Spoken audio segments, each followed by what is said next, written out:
Кешки да нема цензус. Јас само тоа сега ме интересира да успе. Ке почнеме еден процес на инсистирање за предвремени избори. Тие онака веќе ќе бидат нарушени. Пазете, двата блока ќе бидат оштетени. Секој ден останување на власта губеме сите. Губење, меѓутоа ќе бидат оштетени едниот и другиот блок, да се разбереме. Ваквото однесување на опозицијата во најклучни услови ќе ги оштети. Поготово ако гласат уставни измени. Тоа веќе, како да ви кажам, ќе имаме едно спуштање на тие две номенклатури надолу, што е добро.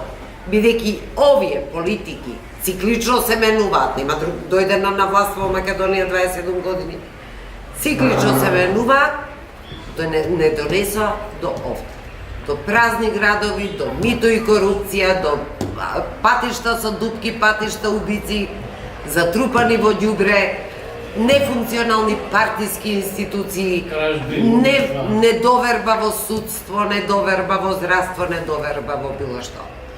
Значи, тие работи мора да се менуваат. И тоа е добро. Секој зло за добро. Ваков еден катарзичен историски момент ќе испили нешто поздраво.